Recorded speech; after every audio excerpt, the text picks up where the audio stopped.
விவேக் கோலிவுட்டோட முக்கியமான நகைச்சுவை நடிகர்கள்ல ஒருத்தர். பாலச்சந்தரால அறிமுகப்படுத்தப்பட்ட அவர் பல படங்கள்ல நடிச்சிருக்காரு. அவருடைய காமெடியில் பகுத்தறிவு கருத்துக்களையும் சமூகத்துக்கு தேவையான கருத்துக்களையும் தொடர்ந்து பேசிக்கொண்டே இருந்தவர். மேலும் மரக்கன்றுகளையும் நட்டு வந்தார். இப்படி இருக்கையில அவர் 2021ஆம் ஆண்டு உயிரிழந்தார். உயிரிழப்பு ஒட்டுமொத்த தமிழ் சினிமாவுக்குமே பேரிழப்பு. இதே போல விவேக் ஹீரோ உருவம் கொண்ட காமெடி நடிகர். ஒவ்வொரு காமெடியிலையும் தன்னோட தனித்துவமான ஸ்டைலால அப்ளாஸ் வாங்கிடுவாரு. விவேக்குக்கு 2 மகள்கள், ஒரு மகன் இருக்காரு.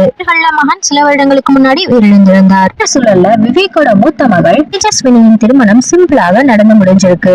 அவர் சிரஞ்சீவி பரத் என்பவரை திருமணம் செய்து கொண்டார். திருமணத்துல உறவினர்களும் நெருங்கிய நண்பர்கள் மட்டுமே கலந்துக்கிட்டாங்க. இதே சமயம் சமீபத்துல நடந்த திருமண வரவேற்பில் பல பிரபலங்களும் கலந்து கொண்டிருப்பதாக சொல்லப்படுது. இந்த திருமணத்துல கலந்து கொண்டவர்களுக்கு மரக்கன்றும் மூலிகை செடிகளும் பரிசாக வழங்கப்பட்டிருக்கு. எனவே விவேக் உயிரோட இருந்த போது இந்த மண்ணின் நன்மைக்காக 1 கோடி மரக்கன்றுகளை நடும் பணியை தொடர்ந்து செயல்படுத்திட்டு வந்தாரு. அப்பொழுது தேஜஸ்வினியின் திருமணத்திற்கு மரக்கன்றுகளை கொடுத்தது எல்லோராலையும் பாராட்டப்படுது. பிரபலங்கள் அவர் குடும்பத்தினருக்கு போன்ல வாழ்த்துக்களை தெரிவிச்சிருக்காங்க. ஜீத்தும் விவேக்கும் நல்ல நட்புல இருந்தாங்க.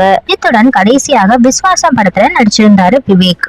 மகளுக்கு தனது வாழ்த்துக்களை போன்ல தெரிவித்ததாக சொல்லப்படுது.